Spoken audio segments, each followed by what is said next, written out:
Everyone, welcome to my YouTube channel associate learning. तो आज हम पढ़ने वाले हैं सोशल चेंज के बारे में। ये हमारा सब टॉपिक आता है यूनिट 1 के अंडर में, philosophical and sociological perspective of education. ठीक है, अगर आप भी एमएड एंट्रेंस की तैयारी कर रहे हैं तो आप हमारे चैनल से ज्वाइन कर सकते हैं। और आप लोगों को एक बात और बतानी है, जो हमारे फॉर्म फिलिंग की जो डेट थी उसको एक्सटेंड कर दिया गया है 20 मई तक। अब आप फॉर्म फिल कर सकते हैं। तो अगर आपने अभी तक फॉर्म फिल नहीं किया है तो पहले फटाफट जा करके फॉर्म को फिल करें, फिर अपनी तैयारी शुरू करें। क्लास को शुरू करने से पहले अगर आप चैनल पर नए हैं तो चैनल को सब्सक्राइब करें, बेल आइकन को प्रेस करें। आप हमारे इंस्टाग्राम और टेलीग्राम से ज्वाइन कर सकते हैं। टेलीग्राम में आपको सभी वीडियो की नोटिफिकेशन, सभी इंपॉर्टेंट इन्फॉर्मेशन सभी वहां पर प्रोवाइड की जाती हैं। अगर आपको कोई पर्सनल क्वेरी है तो आप ये जो व्हाट्सअप नंबर है इस पर कॉल या मैसेज करके पीयू सर से बात कर सकते हैं। तो कुछ स्टूडेंट बोल रहे हैं कि मैम आप क्वेश्चन आंसर कराइए। देखिए, जब तक आप लोग थ्योरी नहीं पढ़ेंगे आप क्वेश्चन आंसर सॉल्व नहीं कर पाएंगे। तो सबसे पहले हम थ्योरी कंप्लीट करेंगे, फिर हम क्वेश्चन आंसर पर आएंगे। तो हम आज पढ़ने वाले हैं सामाजिक परिवर्तन का अर्थ, यानी मीनिंग ऑफ सोशल चेंज। सामाजिक परिवर्तन दो शब्दों से मिलकर बना है, समाज और परिवर्तन। समाज का अर्थ है केवल व्यक्तियों का समूह नहीं है, यानी कि जो समाज का अर्थ है उसका मतलब सिर्फ व्यक्तियों का समूह नहीं है। समूह में रहने वाले व्यक्तियों के आसपास में जो संबंध है उन संबंधों के संगठित रूप को ही समाज कहते हैं। समाज सामाजिक संबंधों का जाल है। तो जो हम सामाजिक संबंध एक दूसरे से स्थापित करते हैं वो क्या है, हमारे लिए सामाजिक परिवर्तन है या फिर सामाजिक संबंध है। ठीक है, परिवर्तन का अर्थ है बदलाव। अब परिवर्तन का मतलब क्या होता है कि बदलाव, किसी चीज़ में बदलाव, किसी इंसान में बदलाव, किसी के नेचर में बदलाव या फिर मनुष्य के विचार, भाषा, आवश्यकताओं, जिसमें भी आप परिवर्तन कर रहे हैं वो क्या है, परिवर्तन कहलाता है, बदलाव कहलाता है। तो परिवर्तन का अर्थ है बदलाव, अर्थात पहले की स्थिति में बदलाव। मनुष्य की भाषा, विचार, आवश्यकताएं, जीवन उद्देश्य, मूल्य, संस्कृति किसी न किसी रूप में बदलती रहती है। नेक्स्ट है, आज का समाज आज से 100 वर्ष पूर्व के समाज से भिन्न है। इस प्रकार समाज के पहले की स्थिति और आज की स्थिति में आने वाला अंतर या बदलाव ही परिवर्तन है, जिसे सामाजिक परिवर्तन कहते हैं। देखिए, आज का समाज कैसा है, अगर आप शहर में रह रहे हैं तो वहाँ पर क्या है, आपको सिर्फ आपसे ही मतलब होगा। आपको अपने पड़ोस में कौन है, क्या है, आप उससे ज़्यादा बातचीत नहीं करते हैं, ज़्यादा संबंध स्थापित करने की कोशिश नहीं करते। मगर आप अगर वहाँ पे ग्रामीण क्षेत्रों में रह रहे हैं तो वहाँ पर लोग बहुत ज़्यादा आपस में संबंध रखते हैं और समूहों में बैठ कर के वार्तालाप भी करते हैं। तो इसलिए जो आज का समाज है और जो पहले का समाज है, या गाँव का समाज और शहर के समाज में भी परिवर्तन है, तो वही क्या होता है, सामाजिक परिवर्तन। नेक्स्ट है, सर जोम्स के अनुसार सामाजिक परिवर्तन वह शब्द है जो सामाजिक प्रक्रियाओं तथा सामाजिक संगठन के किसी अंग में अंतर या रूपांतरण को वर्णित करने के लिए प्रयुक्त होता है। तो ये किसने बोला है, सर जोन्स ने। तो ये हमारे लिए इम्पोर्टेंट हो जाता है, आप लोग ये चीज़ें नोट कर लिया करिए। जो जो चीज़ें आपके लिए इम्पोर्टेंट हो, या फिर आप 1-2 बार इस लेक्चर को देख लीजिए तो आपको सब क्लियर हो जाएगा। नेक्स्ट है, डॉसन तथा गेटिस के अनुसार सांस्कृतिक परिवर्तन ही सामाजिक परिवर्तन है।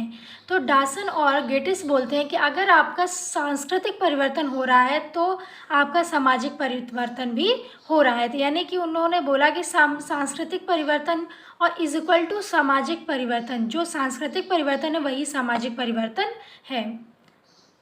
According to Dawson and Gates, cultural change is social change. जो कल्चरल चेंज है वही क्या है, सोशल चेंज है। तो ये दोनों चीज़ें हमारे लिए इम्पोर्टेंट हो जाती हैं। नेक्स्ट हम देखेंगे कैरेक्टरिस्टिक्स ऑफ सोशल चेंज, सामाजिक परिवर्तन की विशेषताएं। फर्स्ट नंबर पे है, सामाजिक परिवर्तन पूरे सामाजिक ढांचे में भी हो सकता है तथा उसके किसी एक संगठन में भी हो सकता है। जरूरी नहीं है कि जो परिवर्तन है वो सभी में हो या पूरे समाज में हो। वो क्या है, एक छोटे से ग्रुप में भी हो सकता है, एक संगठन में भी हो सकता है, या पूरे समाज में भी हो सकता है। नेक्स्ट पॉइंट है, भौतिक अथवा अभौतिक संस्कृति बदलने पर सामाजिक परिवर्तन होता है। जब भौतिक या अभौतिक जब संस्कृति बदलती है तो क्या होता है, सामाजिक परिवर्तन होता है। नेक्स्ट पॉइंट है, शिक्षा के द्वारा जब व्यक्ति के विचारों में क्रांतिकारी परिवर्तन होता है तो उसके व्यवहार में भी परिवर्तन आता है। नेक्स्ट है खुले समाज में परिवर्तन की गति तीव्र होती है जबकि बंद या स्थिर समाज में परिवर्तन की गति मंद होती है। तो ये हमारे लिए इम्पोर्टेंट हो जाता है कि जो खुले समाज हैं उनमें परिवर्तन की गति कैसी होती है और जो बंद या स्थिर समाज हैं उनमें परिवर्तन की गति कैसी होती है। नेक्स्ट पॉइंट है सामाजिक संगठन में होने वाले परिवर्तन की गति सामाजिक कार्यों में होने वाले परिवर्तनों से बहुत धीमी होती है।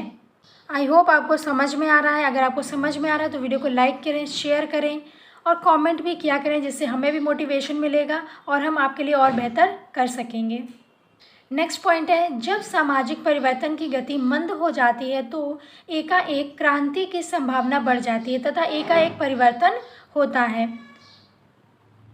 तो जब हमारी सामाजिक परिवर्तन की गति रुक जाती है या कम हो जाती है तो जो क्रांति है उसकी संभावना क्या होती है, बढ़ जाती है। और फिर उसके बाद क्या आते हैं, परिवर्तन। नेक्स्ट पॉइंट है सभी परिवर्तनों का स्वरूप स्थायी नहीं हो सकता। समय के साथ साथ स्वरूप भी परिवर्तन होता है या परिवर्तित होता है। तो जो सभी परिवर्तन है वो एक स्थायी नहीं हो सकते कि आज अगर ये परिवर्तन हुआ है तो इसके बाद इसका कोई भी परिवर्तन नहीं होगा, ऐसा नहीं है। समय के हिसाब से जो परिवर्तन है वो भी अपना स्वरूप चेंज करते हैं। नेक्स्ट पॉइंट है समाज में होने वाले परिवर्तन हमेशा विकास की ओर ही नहीं ले जाते। कभी कभी कुछ परिवर्तन समाज में अवनति का कारण भी बनते हैं। तो जैसा कि आपने देखा होगा जो फैक्ट्रीज़ डेवलप हुई हैं वो भी क्या है, एक सामाजिक परिवर्तन है। फैक्ट्रीज़ हो गई या जो भी चीज़ें यहाँ पर इतनी डेवलप हुई हैं तो उससे क्या होता है, हमारे समाज को नुकसान भी पहुँचता है। तो ऐसा नहीं है कि अगर आप विकास कर रहे हैं, अगर आप परिवर्तन कर रहे हैं, अगर आप में कोई चेंज हो रहा है तो वो पॉजिटिव ही हो, वो निगेटिव भी हो सकता है। ठीक है। नेक्स्ट पॉइंट है सामाजिक परिवर्तन का रूप नियोजित व अनियोजित भी हो सकता है। नेक्स्ट है पहले की अपेक्षा आधुनिक समाज में परिवर्तन अधिक होता है तथा स्वाभाविक व सामान्य ढंग से होने वाले परिवर्तन हमारे विचारों तथा सामाजिक संरचना को प्रभावित करते हैं। तो ये सभी क्या है, characteristics of social change. Next हम देखेंगे सामाजिक परिवर्तन को प्रभावित करने वाले कारक यानी फैक्टर अफेक्टिंग सोशल चेंज। कौन से ऐसे कारक हैं जो भी परिवर्तन हो रहा है उसको अफेक्ट करते हैं। ठीक है। फर्स्ट है हमारा प्राकृतिक भौगोलिक कारक यानी नेचुरल जोग्राफिकल फैक्टर। सेकेंड है बायोलॉजिकल फैक्टर यानी कि जैविकीय कारक। थर्ड है डेमोग्राफिक फैक्टर्स। तो डेमोग्राफिक फैक्टर भी क्या करता है, सोशल चेंज को अफेक्ट करता है। नेक्स्ट है टेक्नोलॉजिकल फैक्टर यानी प्रौद्योगिकी कारक। और जो इस समय सबसे ज़्यादा सोशल चेंज का फैक्टर है वो क्या है, टेक्नोलॉजी ही है। ठीक है। नेक्स्ट है सांस्कृतिक कारक यानी कल्चरल फैक्टर। नेक्स्ट है आर्थिक कारक यानी इकोनॉमिक फैक्टर। नेक्स्ट है पॉलिटिकल फैक्टर राजनीतिक कारक। मनोवैज्ञानिक कारक यानी साइकोलॉजिकल फैक्टर। फिर है इंडस्ट्रियलाइजेशन एंड मॉडर्नाइजेशन। नेक्स्ट है रिलीजन। तो ये सभी जो हैं ये हमारे क्या है, फैक्टर अफेक्टिंग सोशल चेंज, जो सोशल चेंज को अफेक्ट करते हैं। उसमें सबसे इम्पॉर्टेंट हमारा हो जाता है टेक्नोलॉजिकल फैक्टर, क्योंकि आजकल जो टेक्नोलॉजी है वो बहुत ज़्यादा यूज़ में जा रही है। ठीक है। तो इसलिए ये सभी आपके लिए इम्पॉर्टेंट है। आप ये ध्यान रखिएगा कि कौन कौन से ऐसे फैक्टर हैं जो सोशल चेंज को अफेक्ट करते हैं। तो आज के लिए इतना ही रखते हैं। आई होप आपको वीडियो अच्छी लगी होगी। अगर वीडियो अच्छी लगी हो तो वीडियो को लाइक करें, शेयर करें, सब्सक्राइब करें। आज हमने सोशल चेंज के बारे में पढ़ा, उसके कैरेक्टरिस्टिक्स देखे और जो भी चेंज होते हैं यानी फैक्टर कौन कौन से अफेक्ट करते हैं सोशल चेंज को वो भी हमने देखा। तो मिलते हैं नेक्स्ट लेक्चर में। Stay connected. Thank you.